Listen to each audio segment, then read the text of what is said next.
I'm here at the Rare Fruit and Vegetable Council, and today I'm looking for different types of teas. Now at home I have a small garden and I'm able to plant little things like mint and pretty much parsley and just little tiny things like that, but I don't have the room to grow all of these trees. So today I'm going to be looking for different trees for which the leaves can be used as tea, and I'll go ahead and I'll find a few of them, and when I get back to my kitchen I'll let you know what they're for. Alrighty.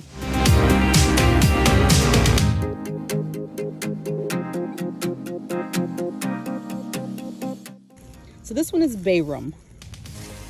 Take a look at the bark, it's very smooth. That's bay rum. And this one is allspice.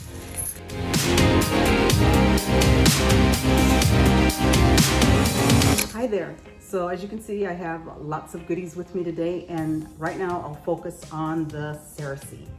You'll see there is a little melon there. This is also called bitter melon. You can find these in the Middle East, South Africa, all over the Caribbean, and it's particularly popular in Jamaica.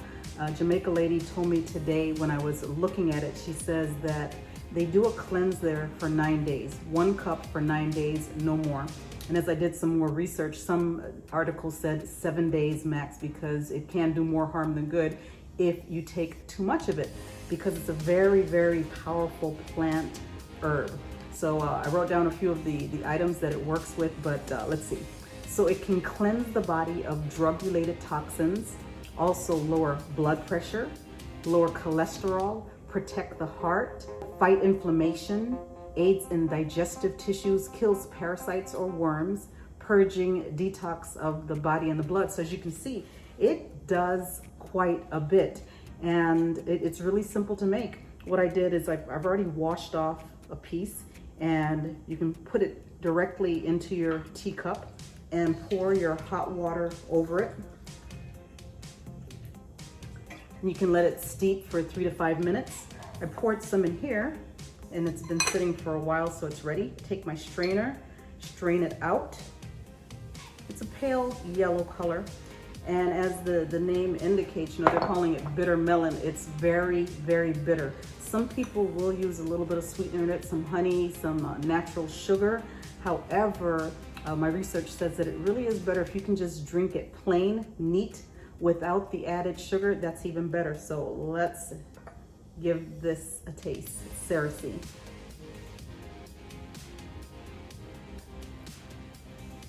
So it is bitter. I can understand why it would kill parasites. It goes into your intestines and the parasites are like, man, this is some nasty stuff. But I'll go ahead and I'll drink the rest of this. I'll have some. I don't have enough here for 9 days, I don't believe. But I definitely think that it's worthy of a try.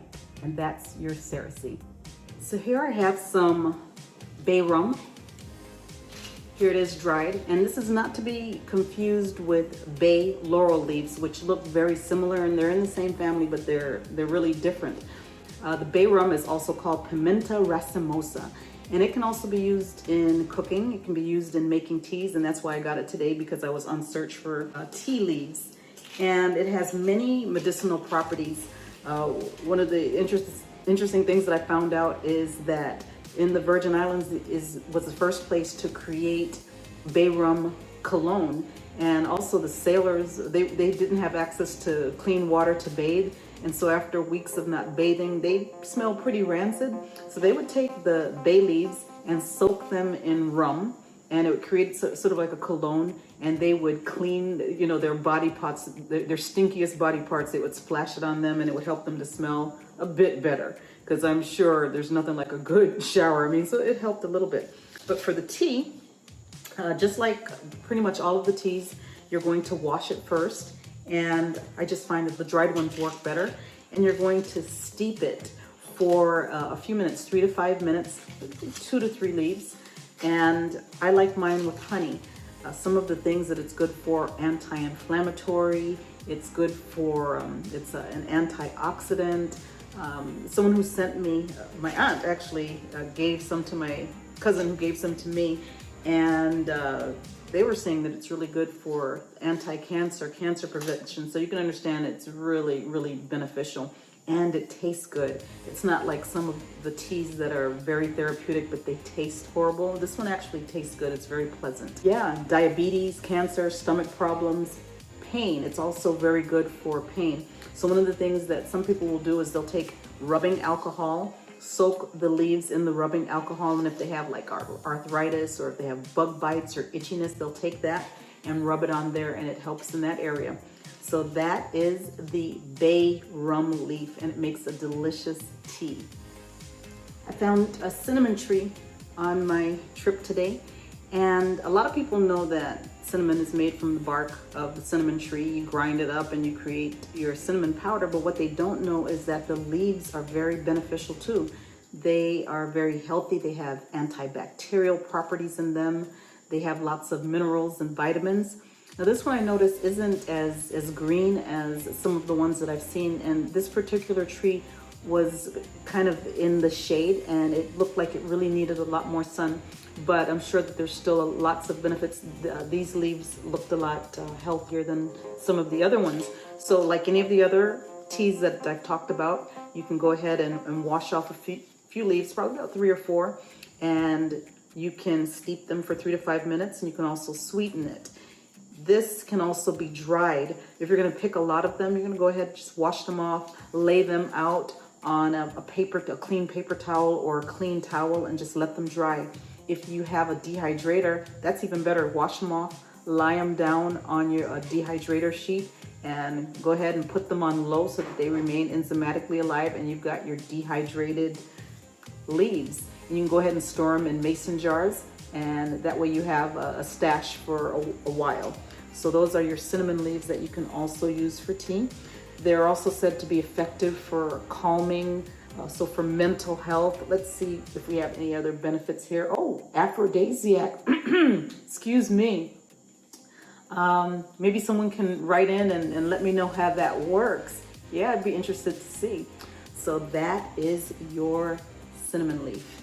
And they do have a nice cinnamon smell, not as strong as some that I've smelled before, but it could be because of the lightness in color. Now this mint tree, several names: Jamaican mint tree, Costa Rican mint, as well as the Kama Sutra mint. And when I found it, you'll see a picture of that, just a really tall bush, like a little tree, not like any of the mint that I had ever seen before. And Jamaicans, they use it not only for tea, but also in seasoning different meats. Really, really good. So I have it in my cup here because I plan on propagating it, getting some roots, and growing it myself.